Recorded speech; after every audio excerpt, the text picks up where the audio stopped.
paz de Cristo para todos, sejam muito bem-vindos a mais uma sequência de videoaulas da Escola Dominical. É um prazer receber todos por aqui. Sou o Diácono Denis Pereira, professor da EBD há mais de 20 anos e há 6 anos estamos no YouTube com as videoaulas preparatórias para as classes de adolescentes, juvenis, jovens e adultos. Você já conhece o nosso canal? Se é a primeira vez por aqui e ainda não está inscrito, se já conhece e não se inscreveu, inscreva-se e ative o sino de notificações. Tem muito conteúdo aqui para abençoar a tua vida. Inscreva-se, ative o sino de notificações, comente, fale para nós de onde você assiste os nossos vídeos. Esta interatividade é muito importante para o crescimento do canal, que significa que a palavra de Deus irá alcançar mais pessoas. Então é muito importante você comentar, como fez a irmã Terezinha Silva, Milene Cris Soares, pastor Rafael Cagé, Edilza da Silva, Joelma Santos, Lana Moreira, canal Emanuele Samara em Ação, Juliane Farias, Solimar Gomes, Rebeca Santos, Everton Joel, Samuel Maurício, Sônia Isabel, Mosélia Maria e tanta gente que comenta os nossos vídeos. Comente aí os nossos vídeos. Aqui na descrição tem todas as minhas redes sociais. Eu gostaria muito que você lesse a descrição. Estamos em um processo de reestruturação aqui do canal e nós precisamos de ajuda. Por isso, dá uma olhadinha na descrição e descubra como nos ajudar. Pegue a sua revista, lápis, papel e caneta e vamos para mais uma sequência de aulas da Escola Dominical, a lição 10 da Escola Dominical. Bora para a aula. Lição 10, classe de adultos, o cativeiro de Israel, Reino do Norte. Lição 10, classe de adultos, o cativeiro de Israel, Reino do Norte. Vinde e tornemos para o Senhor, porque Ele despedaçou e nos sarará, fez a ferida e a ligará. Deus sempre adverte o seu povo acerca das terríveis consequências da idolatria. E é isso que nós veremos na nossa lição de hoje. Enquanto você vai se preparando, quero te lembrar que aqui na descrição dos vídeos também tem um link para você abrir o conteúdo em PDF para o seu smartphone, para você enviar aí para os teus alunos, enfim, tem muito conteúdo aqui na descrição, dá uma olhadinha aí. Olha só, o objetivo geral é compreender que nossas transgressões nos afastam de Deus, ok? Então, as nossas transgressões nos afastam de Deus, ou seja, quando o homem peca, é o homem que se afasta de Deus, não é Deus que se afasta de nós, somos nós que nos afastamos de Deus. Introdução. O cativeiro de Israel ocorreu durante o reinado do rei Oséias. Nessa época, a Assíria começava a crescer e a se tornar um grandioso império, controlando várias nações, inclusive Israel. Durante os últimos 30 anos de Israel, o país foi acometido de muitas tragédias, injustiças, assassinatos. E a nação de Israel entrou em decadência política, social, econômica e religiosa. Você pode anotar isso aí? Anote aí. Decadência política, social, econômica e religiosa.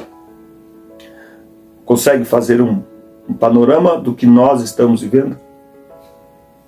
Ok? Decadência moral, política, social, religiosa. Muito bem. Tópico 1. Israel sob o reinado de Jeroboão. A nação de Israel experimentou prosperidade econômica, reconquistas de territórios perdidos para a Síria durante algum tempo, que a Síria dominava ali a Palestina.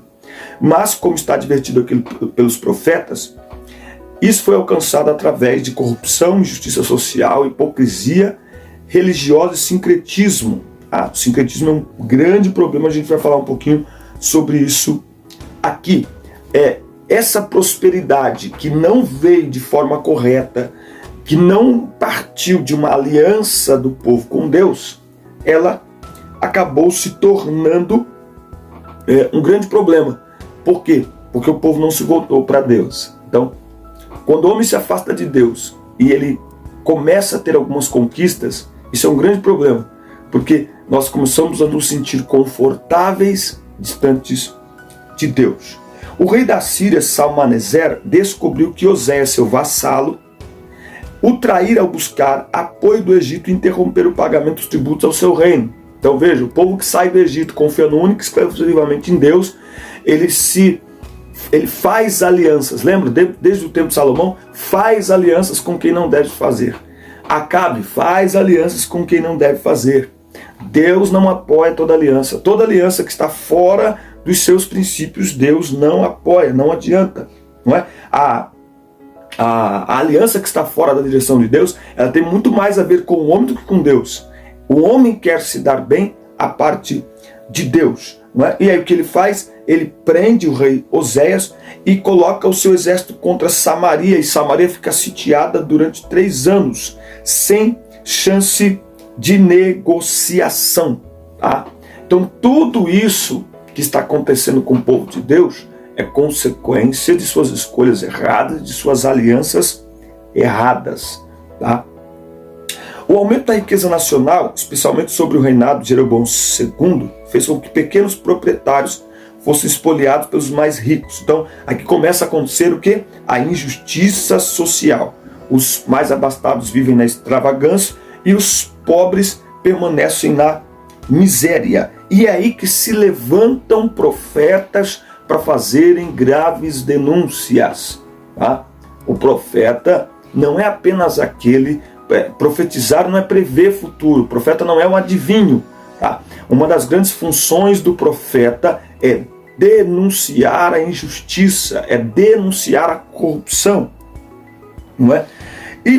Mas Israel estava afundada nesses pecados, E todas as advertências que Deus enviou por meio de profetas, elas tinham a ideia de levar esse povo ao arrependimento.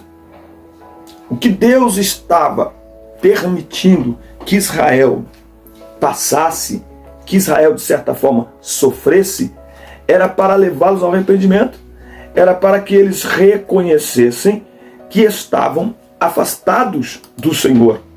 Olha o que a Bíblia diz, esse texto de 2 Coríntios, capítulo 7 e versículo 9, eu amo esse texto. Olha o que diz, olha só, 7:9. A tristeza, segundo Deus, produz um arrependimento que leva à salvação, e não remorso. Mas a tristeza, segundo o mundo, produz morte. Então, a disciplina de Deus gera em nós tristeza? Claro, quem é que gosta de ser disciplinado? Mas a tristeza, segundo Deus, ela produz arrependimento que leva à salvação. Então, num primeiro momento, não é? Nós nos sentimos tristes, mas se nos arrependemos, então a alegria brota novamente pela certeza da nossa salvação. O Todo-Poderoso sempre abominou o sincretismo em Israel, em que o povo adorava os ídolos, ao mesmo tempo que oferecia cultos a Deus. Deus não se deixa escarnecer e não tolera um coração dividido com outros deuses ou objetos de adoração. Acabou.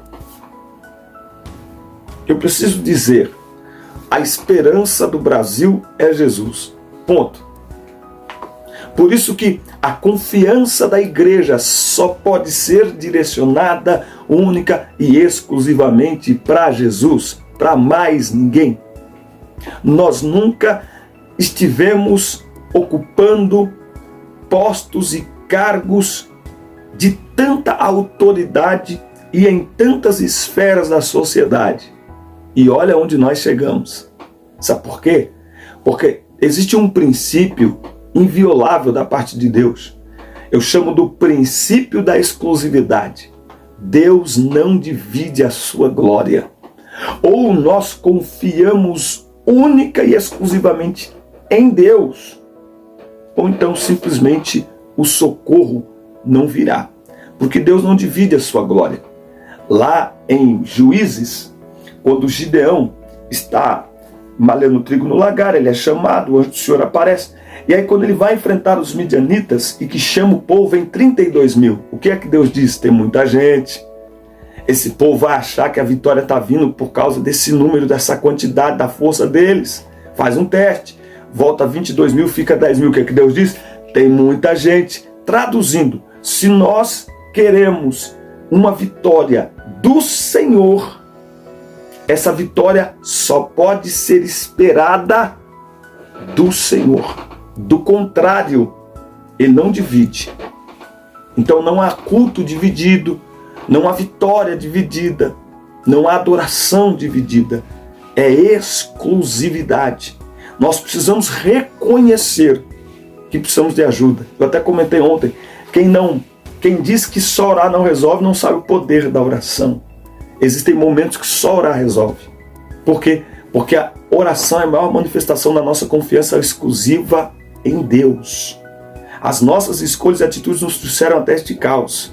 Então nós precisamos da ajuda de Deus para sairmos dele. É tempo, portanto, de confiar no Senhor. Tópico 2. Os pecados do povo e sua queda. O terrível pecado da idolatria. Desde que o reino de Israel foi dividido, o norte se inclinou mais intensamente à idolatria que o sul. Provavelmente esta foi a razão de Israel ter sido levado para o cativeiro algumas dezenas de vezes anos antes de Judá.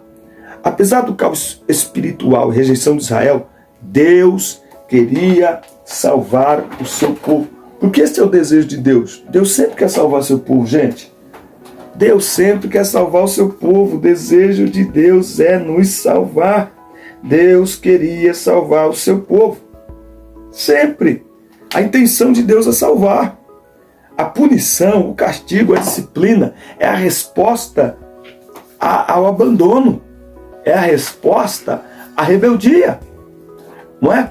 E ainda assim, é também uma manifestação da misericórdia divina. Sabe quando você dá um presta atenção em alguém? Ô, acorda! É isso. Enfim, e aí aparece Oséias, não é? Tem a situação em que Oséias se casa com uma prostituta, tivesse filhos. Isso representaria aí a nação de Israel. Nós vamos adaptar ou trazer para o nosso vocabulário o termo adultério espiritual. Quando a igreja de Cristo faz alianças fora da palavra de Deus, isso se traduz em um adultério espiritual. A intimidade da esposa precisa ser exclusiva com quem? Com o esposo. Quando a esposa tem intimidade com outro homem, é adultério. Quando a igreja faz certas alianças, é adultério espiritual. Quando o nosso culto não é exclusivo para Deus, adultério espiritual. Lembra do que eu disse? Princípio da exclusividade. Então, o casamento de Oséias, ele está representando aí a infidelidade do reino do norte. Não é? Então, a prostituta Israel deixa o seu marido, Deus, e vai se deleitar com seus amantes. E ainda pagava tributos. Não é? Ainda pagava tributos. Hoje ainda se pode ver o mesmo padrão de vida, porque muitos estão se desviando da genuína dedicação ao Todo-Poderoso. Não é? Nós precisamos perceber aqui, ó. Olha só o que diz Provérbios 5:3. Porquanto os lábios da mulher imoral são sedutores e destilam mel, sua voz é mais suave que o azeite. Uma das formas mais graves da idolatria hoje é muitas pessoas seguindo cegamente outras pessoas, deixando a palavra de Deus de lado. A palavra de Deus tem deixado de ser o centro de muitos cultos, mas principalmente de muitas vidas. De muitas vidas. E seguem pessoas com lábios de mel, com palavras doces, inclusive que citam a Bíblia, que pregam a Bíblia distorcidamente. Nós precisamos ter muito cuidado, porque por conta dos números das redes sociais, essas pessoas são seguidas cegamente na realidade, o que Jesus diz, são cegos guiando cegos. Que Deus nos ajude. Outras causas do cativeiro. Os pecados relacionados à exploração e indiferença para com o pobre foram duramente criticados pelos profetas. Percebe-se que tais iniquidades são colocadas em pé de igualdade com a idolatria. Um abismo puxa outro, né? Um abismo puxa outro. Não é? A situação era tão grave que até os sacerdotes fizeram um conluio com os governantes para extorquir o povo. Isso aqui vai contra ao estilo de liderança de Neemias. Eu, particularmente, sou fascinado por Neemias. E Neemias, numa de suas orações, ele diz a Deus: lembra de mim, Deus. Porque Neemias foi muito acusado, não é? Neemias foi muito acusado. As pessoas, elas o acusavam. Ele sofreu muita, mas muita retaliação, muita oposição. Mas ele deixa claro, ele ora ao Senhor, ele diz: olha, eu não usurpei este povo. Eu não fiz qualquer... não tomei nada desse povo. Nem mesmo o salário de governador Neemias aceitou receber, para não ser pesado ao povo, não é? Nem isso Neemias aceitou receber. Por quê? Porque ele tinha um propósito. O propósito dele não era tirar nada do povo, era abençoar o povo, era ser alguém que não fosse pesado para o povo, tá certo? O povo já estava, de certa forma, sofrendo por conta de tudo que eles estavam vivendo, não é? E aí, ele simplesmente achou... Neemias foi uma grande voz. Neemias foi uma grande voz contra todo tipo de corrupção, contra todo tipo de escravidão. Eles foram, não é? Eles foram, na verdade. Olha aqui, ó. Olha só. Ele faz aqui, ó, capítulo 5, aqui de Neemias. Capítulo 5, aqui de Neemias. Olha aqui, ó. A partir do versículo 13, ele vai trazer aqui, ó. Olha aqui o 14. Além disso, desde o 20º ano do rei Artaxerxes, quando fui nomeado governador deles na terra de Judá, até o 32º ano do seu reinado, durante 12 anos, nem eu, nem meus irmãos, comemos do alimento que era destinado ao governador. Aí ele diz que os governadores anteriores que o precederam colocaram carga pesada de tributos e impostos sobre o povo, espoliaram o povo, oprimiram o povo. Aí ele diz: eu não agi desta maneira, ao contrário, dediquei-me pessoalmente à obra de reerguer esta muralha. Todos os meus homens de confiança foram reunidos ali e também se envolveram no trabalho, e não adquirimos nenhum pedaço de terra. Olha só, Neemias foi um exemplo contra todo tipo de injustiça, contra todo tipo de corrupção, diferentemente desse texto que nós estamos aqui apresentando. Os estrangeiros ocupam Samaria, tópico 3, a mistura de gente e o sincretismo. Dê uma olhada, dê uma pesquisada sobre sincretismo religioso. Eu vou baixar o material e eu vou enviar nesta pasta nossa do PDF, e temos também um link aqui na descrição dos vídeos para você acessar os nossos grupos de professores no WhatsApp, onde eu envio todo o material. Após o exílio, alguns israelitas pobres permaneceram em Samaria e região.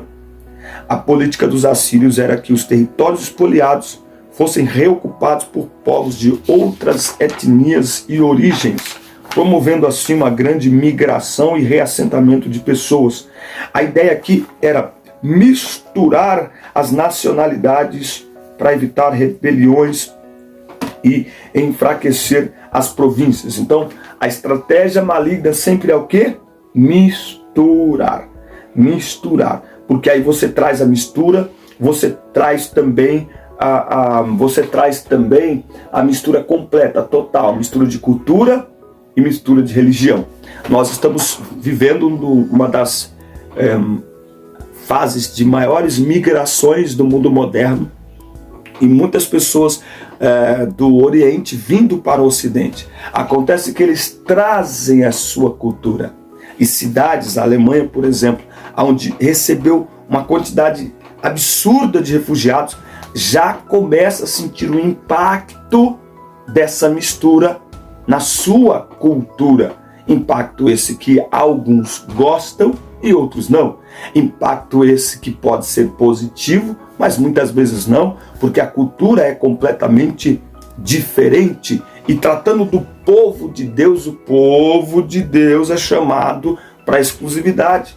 é chamado para não se misturar. O problema é que a gente gosta de se misturar. A gente quer ser, sabe? A gente quer ser popular. Só que a mistura, ela produz a quebra da identidade. Esse é o problema. A mistura produz a quebra da identidade. É preciso estar no meio sem se tornar do meio. É o que Daniel fez na Babilônia. É o que José faz no Egito. Está no Egito, mas não é. Está na Babilônia, mas não é. Não é? Agora, o sincretismo, ele quebra isso. O sincretismo, a mistura, quebra a identidade. E aonde você tinha uma identidade definida, agora você tem uma identidade fluida, neutra, misturada. Que Deus nos guarde. E é por isso que aí entra. É daqui que vem a rixa entre judeus e samaritanos. Eu sempre me perguntei, quando lia lá em João 4, olha, judeus e samaritanos não se dão bem. Por que não se dão bem?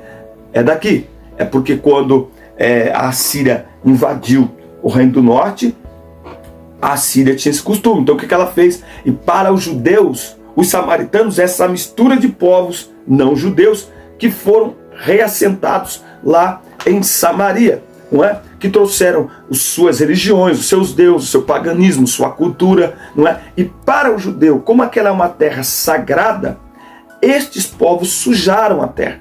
Estes povos, os samaritanos, contaminaram a terra. E por isso que há essa rixa entre eles. Apesar do antagonismo entre judeus e samaritanos, Jesus contemplou com muito amor.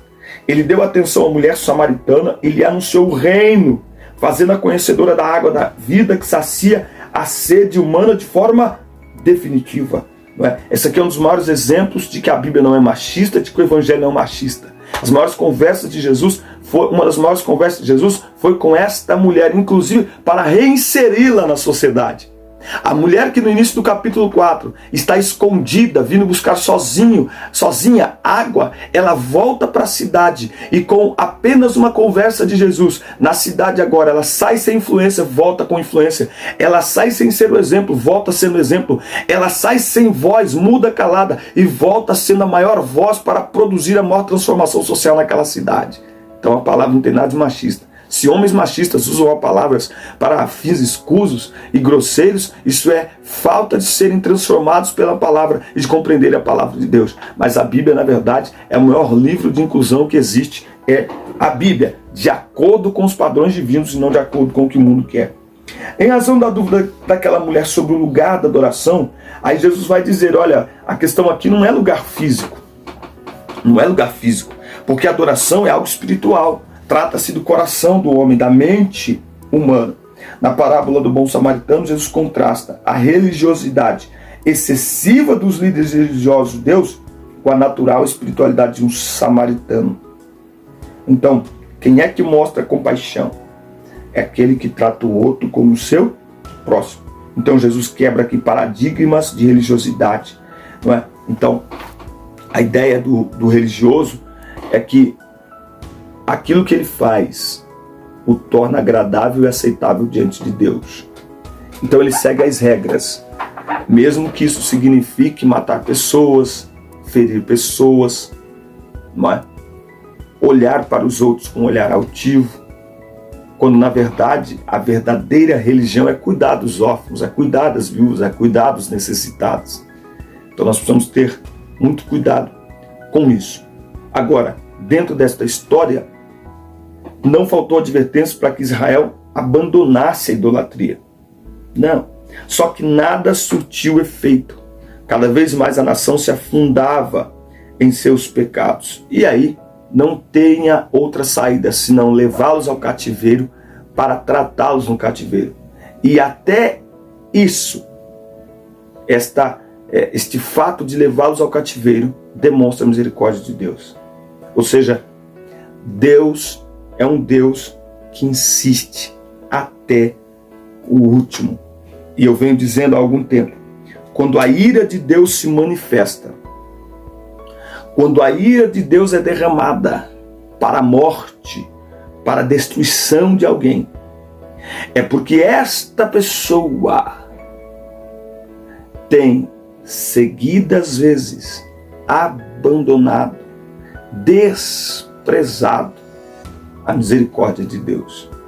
Ninguém experimenta a ira de Deus se arrepender, se voltar para Ele. Porque é um coração contrito e quebrantado, Ele não despreza. Que Deus tenha misericórdia de nós e que nós busquemos a sua misericórdia. E que nós percebamos que muitos apertos é Deus nos chamando de volta para Ele. É Deus nos chamando para uma conversão genuína e verdadeira. Que Deus nos guarde, que o nosso coração não seja um coração duro e rebelde como o coração de Israel, aonde a única opção foi levá-los para o cativeiro. Ainda dá tempo de nos convertermos ao Senhor e sermos restaurados por sua palavra. Que aprendamos a ouvir a voz de Deus, que o nosso coração esteja aberto para ouvir a voz de Deus. Nós ouvimos tantas coisas, nós ouvimos tanta gente, nós ouvimos tantas palavras. Por que recusar exatamente a voz de Deus? Pensa nisso, abre teu coração para a voz de Deus. Fiquem na paz de Cristo e até a nossa próxima aula. Deus te abençoe.